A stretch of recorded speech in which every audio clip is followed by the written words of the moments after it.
We're now learning more details about the suspect in last night's shooting at the dinner where the president was in attendance on the dais. Bill Melania was at the dinner. He has more on the investigation. And Bill, I saw one of your posts, and you have to point out right now the fact that Secret Service has not been funded in 71 days. You wrote that earlier. Yeah, Maria, good morning to you. DHS has been unfunded since the middle of February. So, yes, some frontline Secret Service agents have been paid during that time through other means, but a lot of their support staff haven't.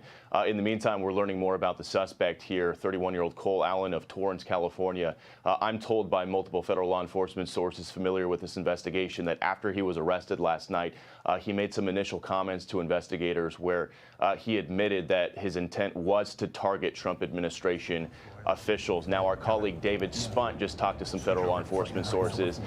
He is being told that Allen checked into that Washington Hilton hotel on Friday. So that would be the day before the White House Correspondent Dinner, and that while he was initially talking to investigators after his arrest, he is no longer being cooperative. We do know that search warrants were served at his home in Torrance, California last night, as well as his hotel room at the Washington Hilton. They're going to be seizing any electronic devices, trying to figure out how long he had allegedly been planning this and who else he may have been in contact with. David reports that his family members are currently being interviewed and that right now investigators are currently talking to credit card companies to go through his purchases and figure out where he got that shotgun, where he got the handgun, and again, he brought 2 knives with him. So what we're being told right now, Maria, is yes, initially he was talking to investigators, told them his intent was to target the Trump administration, but he is no longer being cooperative right now. All right, Bill, thank you. Bill Melania live in Washington this morning. And as you just heard, law enforcement says the shooter apparently was a guest at the Washington Hilton. He had multiple weapons on him, including a shotgun, a handgun, and knives. Joining me now is former FBI agent Nicole Parker with more on this ongoing investigation. Nicole, thanks for being here. What is the FBI looking at first, in your view? Well, Maria, initially, the FBI is going to obviously be responding to the crime scene. They're going to be coordinating with the Metropolitan Police Department, with the Secret Service, with all federal, state, and local partners. This is an all-hands-on-deck approach. The evidence response team was immediately deployed to the scene to process that lobby where the incident did occur. They will be gathering ballistics. Those things will be sent off to Quantico for extensive research, and no stone will be left unturned in this investigation. I can tell you that right now. The FBI will be the lead investigation, but they will receive assistance from all of these other agencies. So again, they're looking at the lobby. Then they are going to the hotel room where he was staying. They have to process that hotel room, gather evidence from there as well, while simultaneously across the country, they are getting search warrants and have executed search warrants on his home. And I can tell you that when you go do a search warrant at a home, a lot of times you find evidence in that home that allows you to then say, look, we now need to go to a storage unit and execute a search warrant here. So it leads you down a path, and then you continue to execute search warrants. Behind the scenes, the FBI is gathering what we call preservation letters, because what we know is that people always try to take down the proof of their evidence and things that they did. No, that will not happen. The FBI will have preservation letters that will preserve every single shred of evidence as it was when this occurred. The FBI will also be working extensively to interview witnesses. I guarantee you many people in that ballroom will be interviewed at some point. They will also be interviewing family members, associates, former classmates, colleagues. And we've discussed this, and I've heard it. The FBI obviously attempted to interrogate this individual after he was Mirandized, and apparently he is not wanting to talk to law enforcement. That is, quite common, where they don't want to talk to you without an attorney present. But what the FBI is doing is they're building a profile.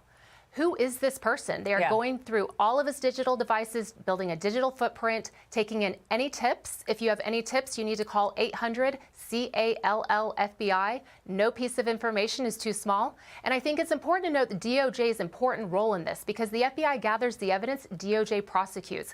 Judge Jeanine Pirro, U.S. Attorney for the District of Columbia, said very boldly last night, initially he will be charged with Title 18 U.S. Code Section 111 and Title 18 U.S. Code Section 924C. That would be an assault on a federal officer and using a firearm to commit a violent crime. But Maria, those are just the gateway charges. I guarantee you there will be multiple charges coming down the pipeline. This suspect is alive, and he will face the fullest extent of the law. Yeah, I mean, people are wondering if, in fact, there are terrorism charges coming as well. But I guess, Nicole, there are a lot of questions this morning about how it is possible that something like this could happen when you have the commander-in-chief, the president of the free world, in a ballroom, and somebody can actually get into the room right outside carrying a shotgun, a handgun, and all of those knives. How does that happen? You know, it's quite alarming, but like President Trump said, in this suspect in particular, he's a graduate of Caltech University. He has a master's in computer science. This guy is extremely smart, okay? He graduated in mechanical engineering, but again, the U.S. Secret Service has a zero-fail mission. And what they did last night, it was a massive event with the President of the United States, many cabinet members, and the press, over 2,000 attendees, based on what I understood. Right. This individual, he rushed the magnetometer, but I'll tell you, the Secret Service acted swiftly and decisively.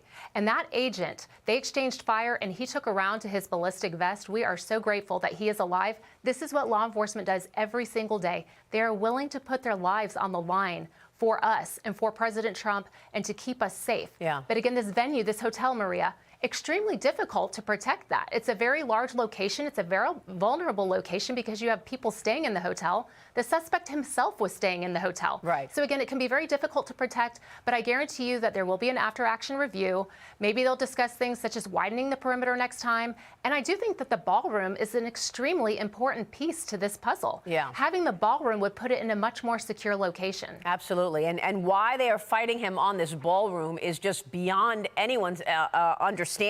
But you made a good point in terms of Cole Allen's background. It's what the president said to me when I spoke with him on the phone this morning. He said, you know, have you ever seen the background of some of these assassins? They're geniuses. I mean, this person had a real resume in terms of his background. And that, I think, was what the president was saying. But his resolve is incredible. He sounded calm and very much in control this morning. And as he did last night when he gave that press conference about an hour after the incident. I absolutely agree. President Trump is strong, he is solid, and he brought peace to the situation. Yes. He brought calm. I mean, it's extremely rattling for those of us watching it on television, for those that were present. Yeah. But I have one thing to say. Isaiah 54:17, I'm a woman of faith.